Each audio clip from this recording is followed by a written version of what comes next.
नमस्कार, मैं अनिल शर्मा आपका एक बार फिर से स्वागत करता हूं आपके अपने YouTube channel commerce by Pathak sir में। 11th क्लास के लिए जो ये टॉपिक है वो है comparison between business, profession and employment. इन तीनों में आज हम कंपैरिजन करेंगे। तीनों में आज हम क्या करने वाले हैं, डिफरेंस करने वाले हैं विभिन्न बेसिस के आधार पर। ठीक है, तो आइए स्टार्ट करते हैं। सबसे पहला है कमेंसमेंट। कमेंसमेंट कमेंसमेंट क्या है, देखिए समझ लीजिए पहले। बिजनेस कमेंसमेंट होता है शुरुआत।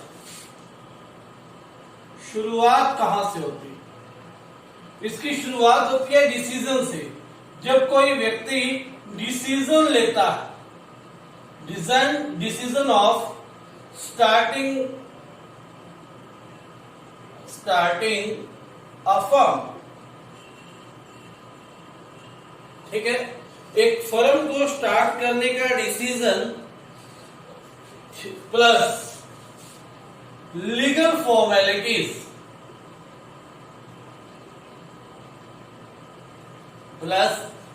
फॉर्मेलिटीज ये दोनों चीजों की आपको जरूरत है। अगर आप सोल ट्रेडर यानी कि एकल व्यापारी जैसे छोटी मोटी दुकान खोलना चाहते हो स्वयं, तो आपको कोई लीगल फॉर्मेलिटी की जरूरत नहीं। जबकि एक बड़ी कंपनी आपको खोलनी है या कोऑपरेटिव सोसाइटी आपने शुरू करनी है, तो उसके लिए लीगल फॉर्मेलिटीज की आपको आवश्यकता पड़ेगी। प्रोफेशन की स्टार्टिंग कब होगी, कमेंसमेंट कब होगी? जब आप एक्वायर कर लेते हो, acquiring membership certificate after obtaining a degree और क्वालिफिकेशन। सपोज है आप डॉक्टर की बात करें, तो जब उसको एम्स से सर्टिफिकेट मेंबरशिप का और एमबीबीएस की डिग्री मिल जाएगी, वो क्वालिफिकेशन एक्वायर कर लेगा, तब वो प्रोफेशनल बन गया है। अब वो अपना जो है प्रोफेशन स्टार्ट कर सकता है, दवाई देनी शुरू कर सकता है। ठीक है, एम्प्लॉयमेंट कहां से स्टार्ट होता है? अपॉइंटमेंट लेटर से। कौन देता है? एम्प्लॉयर कौन होता है? जो रोजगार दे रहा है। फर्म एम्प्लॉयर है और जो वहां पर काम करने वाला वो एम्प्लॉय। एम्प्लॉयर एम्प्लॉय को जैसे ही अपॉइंटमेंट लेटर देगा तो इसकी क्या हो जाएगी, एम्प्लॉयमेंट की शुरुआत हो जाएगी। ठीक है, बात समझ में आ गया होगा, उम्मीद करता हूं आपको फर्स्ट पॉइंट। ठीक है, उसके बाद सेकंड पॉइंट है nature of work. Nature of work ये क्या करता है? Sale, purchase, production of goods and services. ठीक है, गुड्स एंड सर्विसेज को सेल, परचेज करना, प्रोड्यूस करना और इसके अलावा एक्सचेंज करना, ये किसमें आ जाता है? आपका बिजनेस। ठीक हो गई बात, समझ में आ गई? तो उसके बाद क्या है? प्रोफेशन में क्या है? Providing services to public. लोगों को क्या देता है? ये प्रोफेशनलिस्ट सर्विसेज प्रोवाइड करता है। ठीक है, प्रोफेशनल सर्विसेज देता है और एक्सपर्ट ओपिनियन अपने अकॉर्डिंग देगा। एक्सपर्ट ओपिनियन होगा, जैसे डॉक्टर अपने फील्ड में एक्सपर्ट है, वो आपको बेस्ट सुझाव दे सकता है अपने फील्ड का। जैसे ही वकील जो है वो किसी केस से रिलेटेड आपको बेस्ट ओपिनियन दे सकता है। तो एक्सपर्ट ओपिनियन देना ही लोगों का क्या होता है? काम होता है। ठीक है, एम्प्लॉयमेंट क्या है? It is according to terms of employment agreement. जैसा कि एम्प्लॉयमेंट एग्रीमेंट के अंदर आपने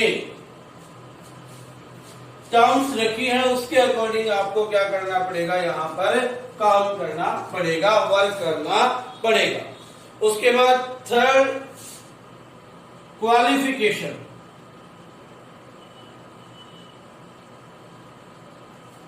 there is no minimum qualification required for business. Business करने के लिए किसी भी तरह की क्वालिफिकेशन की जरूरत नहीं है। आप जानते हैं अनपढ़ व्यक्ति भी क्या कर सकते हैं, बिजनेस कर सकते हैं। ठीक है। और प्रोफेशन के लिए it is mandatory to acquire qualification and membership certificate. यहां पर क्या है, मैंडेटरी है,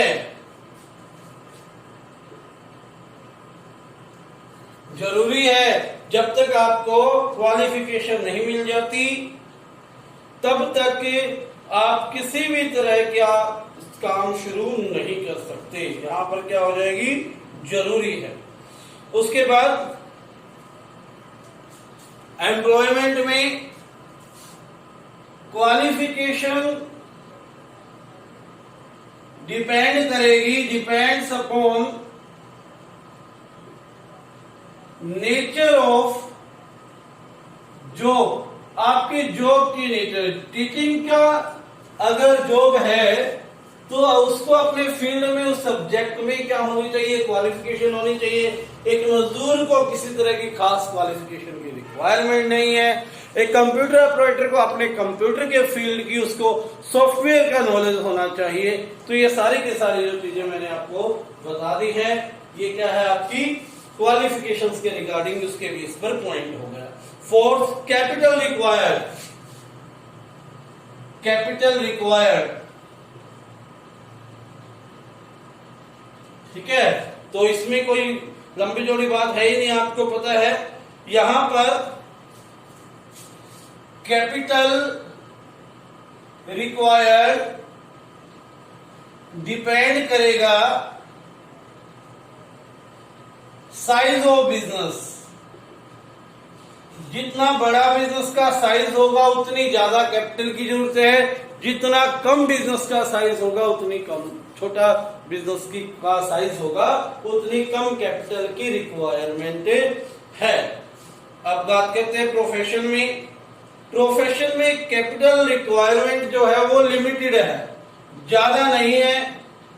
आपको अपना ऑफिस खोलना है, ऑफिस में ही जो मेंटेनेंस है थोड़ी बहुत वही लगानी पड़ेगी। कैपिटल रिक्वायर्ड इज लिमिटेड, ठीक है भाई। एक बार जो खर्चा हो गया बस हो गया, उसके बाद उम्मीद करने की जरूरत ही नहीं है। उसके बाद आपके क्लाइंट्स आते रहेंगे और आप काम करते रहेंगे। एम्प्लॉयमेंट में no requirement of capital, no requirement of capital, किसी भी तरह की कैपिटल की रिक्वायरमेंट नहीं है। आप वर्क शुरू कर देते हो, महीना पूरा होता है, सैलरी या वेज आपके पास आ जाती है। आपको कोई पैसा लगाने की अपने पास से आवश्यकता नहीं है। पांचवा पॉइंट है रिस्क एलिमेंट। रिस्क, बिजनेस में हाई रिस्क होता, ठीक है। बिजनेस चल गया तो आपको बहुत अमीर बना देगा, अगर डूब गया तो बहुत गरीब भी बना देगा। बहुत ज्यादा रिस्क होता है। प्रोफेशन में risk is not too high, ज्यादा रिस्क नहीं होता। एम्प्लॉयमेंट में नो रिस्क, रिस्क होता ही नहीं, सारा का सारा मालिक का होता, आपका कोई रिस्क नहीं होता। उसके बाद है रिवार्ड और रिटर्न।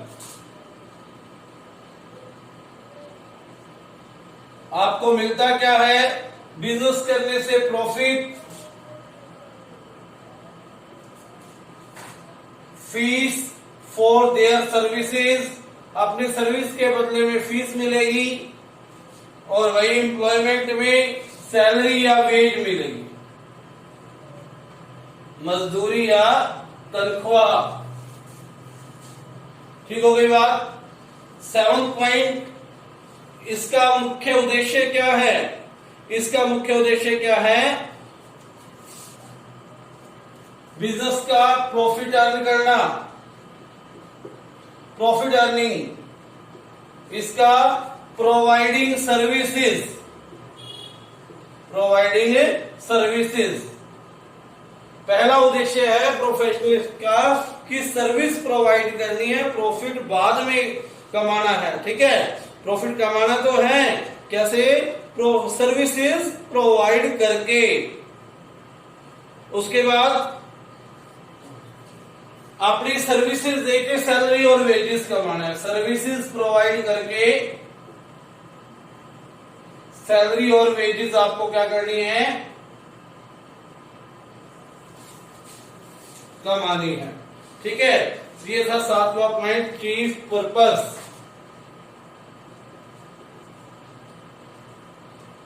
उसके बाद कोड ऑफ कंडक्ट 8वां पॉइंट है। कोड ऑफ कंडक्ट, बिजनेस में no requirement of code of conduct. आपको किस तरह का व्यवहार करना है ये कोई कंपलसरी नहीं। आपने पता है ना, कोई बिजनेसमैन बहुत क्रोधित हो जाता है जल्दी, कोई बहुत सॉफ्ट होता है, प्यार से बड़े आपको मना करेगा, किस चीज को मना भी करना है तो, है ना। तो अलग अलग बिजनेसमैन अलग अलग तरह का क्या रख सकते हैं? व्यवहार रख सकते हैं। Here business code of conduct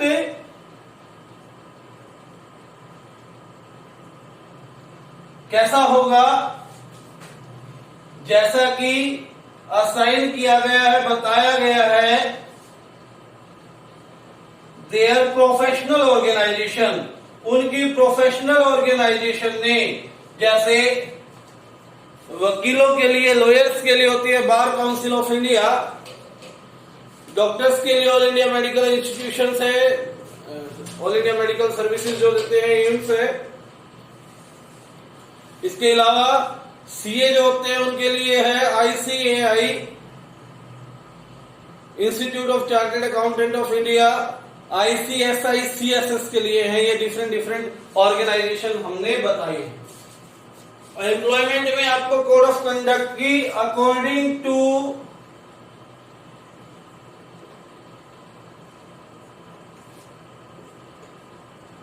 the employment agreement